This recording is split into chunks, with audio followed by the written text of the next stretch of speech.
பொதுமக்களுக்கு இடையூறாக உள்ள மணமகள் மன்றத்தை முற்றுகையிடப் போவதாக அனைத்துக் கட்சி கூட்டத்தில் முடிவு செய்யப்பட்டது. திருப்பூர் மாவட்டம் அவிநாசியில் சிந்தாமணி பேருந்து நிறுத்தம் அருகில் மணமகள் மன்றம் என்ற பெயரில் நவீன வசதிகளுடன் தனியார் மதுபான கூடம் அமையவுள்ளதாக தகவல் வெளியாகியுள்ளது. இதற்கு அவிநாசி பேரூராட்சி மன்ற கூட்டத்தில் எதிர்ப்பு தெரிவித்து கடந்த மன்ற கூட்டத்தில் தீர்மானம் நிறைவேற்றப்பட்டது. இந்நிலையில் மன்ற கூட்டத்தில் நிறைவேற்றப்பட்ட தீர்மானத்தை மீறி கடந்த 12ஆம் தேதி ஏசி வசதிகளுடன் கூடிய மதுபான கூடம் அதே இடத்தில் திறக்கப்பட்டது.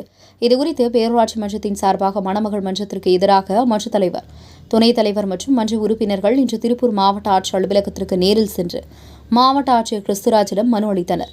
இந்நிலையில் மணமகள் மன்றத்திற்கு எதிர்ப்பு தெரிவித்து அவிநாசி செல்லாண்டியம்மன் கோவில் வீதியில் உள்ள மார்க்சிஸ்ட் கம்யூனிஸ்ட் கட்சி அலுவலகத்தில் அனைத்துக் கட்சி கூட்டம் நடைபெற்றது. இக்கூட்டத்தில் சிபிஐ, சிபிஎம், அதிமுக, மதிமுக, காங்கிரஸ் உள்ளிட்ட கட்சிகளைச் சேர்ந்த நிர்வாகிகள் கலந்து கொண்டனர்.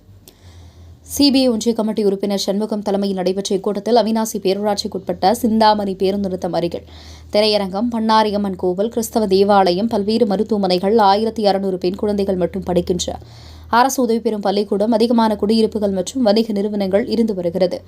இப்போது மணமகள் மன்றம் என்ற பெயரில் மதுபான கூடம் திறக்கப்பட்டுள்ளது. இதனால் பெண்கள், மாணவிகள், குழந்தைகள் உள்ளிட்ட பொதுமக்கள் பெரிதும் பாதிக்கப்படுவார் என்பதால் சம்பந்தப்பட்ட மணமகள் மன்றத்தை அப்புறப்படுத்த கோரி வருகின்ற 19ஆம் தேதி மணமகள் மன்றத்தை முற்றுகையிடுவதாக தீர்மானம் நிறைவேற்றப்பட்டுள்ளது. மேலும் அவிநாசி பேரூராட்சி தலைவர், துணைத் தலைவர் மற்றும் மன்ற உறுப்பினர்களும் போராட்டத்திற்கு ஆதரவு கேட்பது என முடிவு செய்யப்பட்டது. அனைத்துக் கட்சி கூட்டம் மார்க்சிஸ்ட் கம்யூனிஸ்ட் கட்சி அலுவலகத்தில் நடைபெற்ற கூட்டத்தினுடைய நோக்கம் என்பது அவிநாசியினுடைய நகரத்தினுடைய மைய பகுதியில் அமைந்திருக்கிற மணமகிழ் மன்றத்தை அப்புறப்படுத்தப்பட வேண்டும் என்கிற கோரிக்கை முன்வைத்து இந்த கூட்டம் நடைபெற்றது.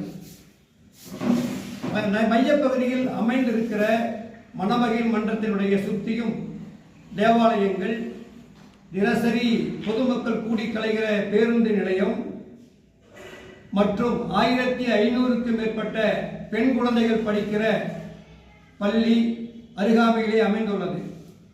இது பொதுமக்களை மிகவும் பாதிப்புக்குள்ளாகக்கூடிய செயலாக அனைத்துக் கட்சி கருதுகிறது.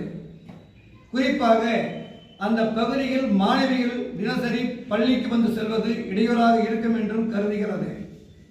ஆகவே வருகிற 19ஆம் தேதிக்குள் அந்த மணமகிழ் மன்றத்தை அங்கிருந்து அப்புறப்படுத்தாவிட்டால் 19ஆம் தேதியன்று அனைத்து கட்சிகளின் சார்பில் மணமகிழ் மன்றத்தை முற்றுகையிடுவது என்றும் அதற்கு அவிநாசி பேரூராட்சியினுடைய மன்ற உறுப்பினருடைய ஆதரவை கோருவது என்றும், மேலும் இது அரசாங்கத்தினுடைய கவனத்திற்கு கொண்டு செல்லுகிற இடமாக அமைக்கப்பட வேண்டும் என்று அனைத்து கட்சியின் சார்பில் முடிவெடுக்கப்பட்டுள்ளது.